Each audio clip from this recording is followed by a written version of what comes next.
Huling namataan ng Bagyong Ada sa layong 335 kilometers silangan ng Katarman sa Northern Samar. Taglay ang hangin pa rin na 65 kilometers per hour malapit sa gitna at may pagbugso hanggang 80 kilometers per hour at kumikilos pa rin bahilagang kanluran sa bilis na 20 kilometers per hour.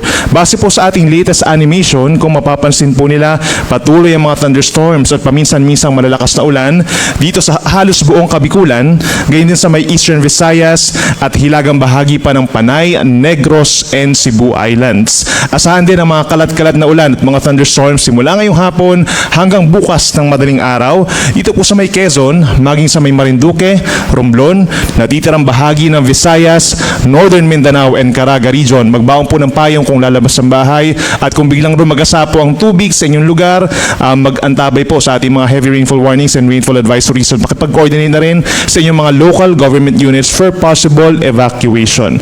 Asahan naman sa natitirang bahagi ng Mindanao, bahagyang maulap hanggang maulap ang kalangitan overnight. May tsansa lamang po ng mga pulupulong pag-ulan or pagkidlat pagkulog.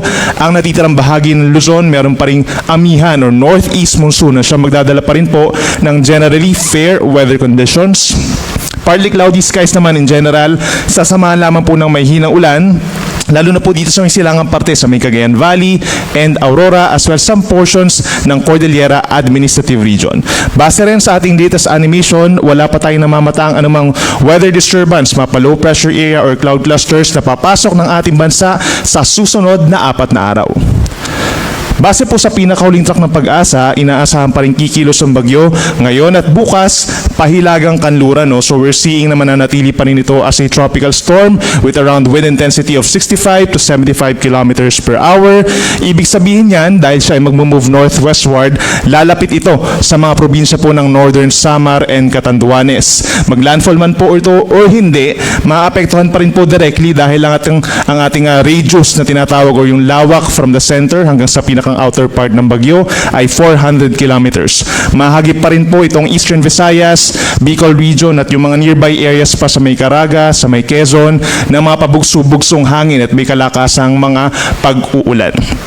Samantala, base po sa ating forecast confidence cone na tinatawag o yung cone of probability, itong malaking circle na ito, no, possible na pumasok pa rin dyan or dumaan yung sentro nitong si Bagyong Ada, alinman dito sa nasa paloob po ng forecast confidence cone. At itong kulay dilaw naman, ito yung tinatawag nga natin na radius. Hindi siya perfect circle, may mga areas, kagaya dito sa may hilagang bahagi po ng bagyo na mas malawak ang bagyo, mas maraming hangin na dala-dala at mas may mga pag-ulan doon as compared dun sa ilalim po na bahagi ng bagyo.